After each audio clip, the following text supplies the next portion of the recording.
नबी के खिलाफ एक भी शब्द बर्दाश्त नहीं किया जाएगा। हम ऐसे शर्त भी अपना गर्दन कटवा देंगे। अगर हम शिव के लिए कटवाएंगे तो हम नबी के लिए भी कटवाने को तैयार हैं। नबी के इतना ये कैसे आप हो गए? अरे भाई मैं इस्लाम फॉलो करता हूँ, मेरे पास कुरान है और कुरान में नबी का बढ़िया जिक्र है।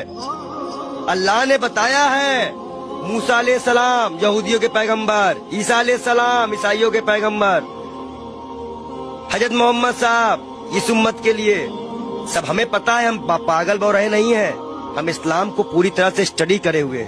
मैंने नबी को पढ़ा है, अल्लाह ने उनको महबूब कहा है। उनका दिल इतना साफ था कि एक बूढ़ी दादी जो है कूड़ा फेंकती थी और डेली उन पर कूड़ा फेंकती थी। एक दिन वो कूड़ा नहीं फेंकी। हमारे नबी ने उनका हालचाल उनके घर गए थे। उन्होंने कहा है कि अगर पड़ोसी भूखा है, वहां उन्होंने हिंदू मुसलमान नहीं बताया है कुरान में, आप कहीं भी देख लीजिए, नहीं है। कोई भी भूखा है तो आप खाना नहीं खा सकते। एक बार वो मक्का मदीना इस्लाम फैलाने गए, लोगों ने विरोध किया, पत्थर मारे, जूते तक में उनके खून, उनकी जूती जो थी उनपे भी खून आ गया था, भर गया था।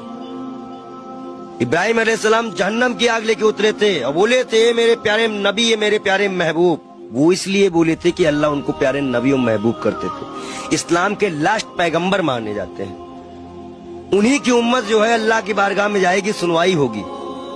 72 फिरके हैं इस्लाम में, उन्हीं की उम्मत जाएगी, वही बख्शाइश कराएंगे। अल्लाह ही जानता है मोहम्मद का मर्तबा, लेकिन ये सिर्फ इसलिए हो जाता है कि उस साहब लगाना जरूरी है, मोहम्मद साहब का मर्तबा। वो कोई एक सिंगल नाम भी उनका कोई नहीं लेता है तो दुख हो जाता है। नबी के बारे में और सुनिए।